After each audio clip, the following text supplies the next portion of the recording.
Hello, my name is Benjamin Hart. I'm an American attorney and the managing director of Integrity Legal here in Bangkok, Thailand.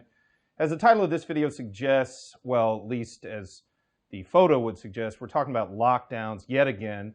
I've had some people ask me, why are you staying on this topic, or why do you keep talking about it, when the thrust of the channel is more just about sort of legal news, etc. Well, this is probably the biggest legal news to my mind, or the biggest ongoing legal story. And the reason for that is, back in March of 2020, the emergency decree that was invoked at the time effectively sidelined, or you could use the term suspended, at least temporarily, presumably, basically huge swaths of the standard legal system here in Thailand. The various legal codes have been sort of set aside for the moment, if you will, under this emergency decree. For example, just one example is the Immigration Act. Standard immigration protocols and regulations that existed prior to March 2020 have been currently suspended, and we're operating under this emergency decree, which has led to things like certificates of entry, for example, etc. That's kind of the reason I've been talking about this on an ongoing basis. There's a secondary reason, and that is I love Thailand greatly.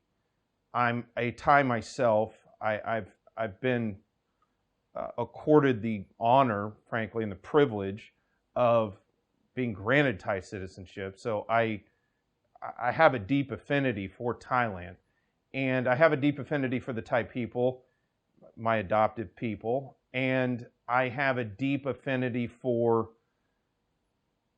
the people that are around me at all times, and folks that I've seen in this pandemic that have truly been hurting, that economically have been greatly distressed. And I hesitate, everybody sort of uses this almost shorthand now and says, oh, it's the result of the pandemic. Well, no, strictly speaking, it's the result of responses to the pandemic. Things like the lockdown. The pandemic did not cause the lockdown. We've gone through this over and over. Government response to the pandemic, be it the United States, be it here in Thailand, be it the UK, wherever, that is what, those restrictions are what caused people to not be able to go into work like usual and have the economic ramifications therefrom. There are second and third order effects that are coming from this. And one of them, I'm going to get into this quote I'm going to read here in a moment, which just, the minute I read it, it just hit me like a ton of bricks. And I was here in 2010 in Bangkok. I lived through that. I lived here at the time, and the area of town that our office is in, or was in at that time, it's still in, same area of town. It was not a particularly pleasant experience. And I don't think anybody who lived in Bangkok at the time really wants to ever see that happen again. Moreover, it was a bit of a scary time insofar as, one was constantly worried about whether or not things could spin out of control, what was going to happen. It was stressful, to say the least. So, while we're briefly going to talk about the protests, and it's been in the news all over, we're going to sort of generally discuss it. I'm not getting into all that. Suffice it to say, I'll let my comments sort of speak for themselves, but suffice it to say also, I don't want to see anything negative happen to my adopted country, and I don't want to see anything, again, spin out of, go to a place where no one can, we don't really so much want to get into a situation that is difficult to get out of. Let's leave it at that. But long story short, we are seeing protests presently, and there's a lot of discussion in the press about polarization and things. I'm not getting into all of that.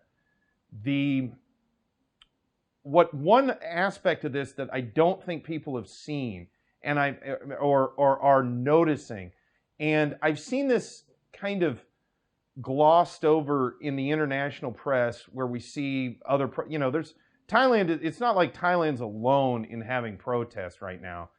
France, Greece, I believe Germany, UK, various places around the world. And, the U.S. is, especially in 2020, had its own series of protests.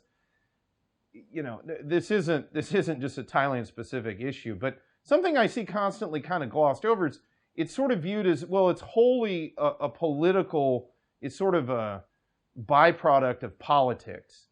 And I don't know if that is necessarily the whole truth. I think that there's certainly a lot of, how do I put it? I certainly think politics accounts for a lot of it, or some of it, or some portion of it. But I have to be honest, the economic ramifications of lockdowns have to be taken into account. Economic ramifications have social consequences as well. A recent article, and like I said, when I saw this single line, this one sentence, it sort of hit me like a ton of bricks. This is from Reuters, that's Reuters.com. Article is titled, Thai Anti-Government Protesters Clash with Police in Bangkok. And they're quoting a 23-year-old male protester who only gave his first name Om for fear of repercussions. And then quoting directly, "We don't have jobs and income, so we have no choice but protest," end quote. And I just thought that was as poignant as it could get. It just kind of hit the nail right on the head. And the question is, why are there issues with jobs and income? Well, people can't work like they normally do. We've got this lockdown regime upon us. Again, and I've said this a million times, I am not interested, this is not a blame thing. I would say we all got in this together. Everybody's actions and counter reactions and things. We just are where we are. And that is what it is. And as we've discussed in other videos, there's some serious question as to whether or not these methodologies are working. But one thing I thought was quite interesting, what came from thepadianews.com, that's the Padia News, it's thepadianews.com, and the article's titled, Prominent Thai Doctor Says Lockdown Measures Aren't Working. Tighter ones won't work either. Ease them to save the economy. And quoting directly from that article, Dr. Manun Lichawangswong of Vichayut Hospital predicted the COVID-19 situation in Thailand via his online statement that the number of domestic infections and deaths from COVID-19's Delta mutant will continue to increase regardless of how intense the lockdown measures are. Quoting further, the status read, people's homes have become the place where high infections occurred overall, so some lockdown measures should be relaxed immediately before the Thai economy became even worse. The current measures are only hurting the economy and the people and not stopping the spread of COVID-19. Vaccines are the answer here, not tighter restrictions, curfews, and lockdowns. So I thought that was interesting. Just to re-quote just briefly there, the current measures are only hurting the economy and the people and not stopping the spread of COVID-19. Again, that's thepadianews.com.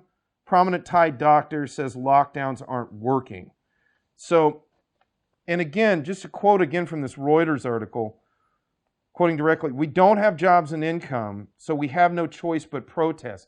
I remember 2010, and a lot of people may not sort of recall this, but in the lead up to the pretty substantial protests we saw at that time that got pretty, let's just say, out of hand, for lack of a better term. In the lead up to that, there were political things going on in the background, but one of the big ones was, as I recall from the headlines at the time, there was a reduction in a rice subsidy as well as a proposed increase in certain types of agricultural real estate taxes they were discussing.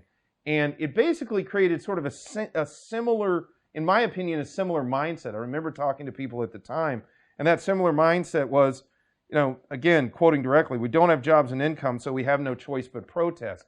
It seemed similar, that mindset at the time, that people kind of said, hey, it may be more to my economic benefit to go ahead and protest. Now, are they right? I don't know. You know, I'm not making commentary on that. What I'm making commentary on is sometimes perception is reality. And, you know, if people perceive they have no other options, I've quoted before a guy, he's also on YouTube, a guy named Gerald Salente. And he sometimes says when people lose everything and have nothing left to lose, they lose it. You know, and we're starting to sort of see some of this stuff. And my opinion, just from anecdotal experience being on the ground here, it looks to me like lockdowns are the primary reason for this sort of unrest. Folks are very unhappy, you know, because they're having economic hardship as a result of not being, in many cases, not being able to work at all.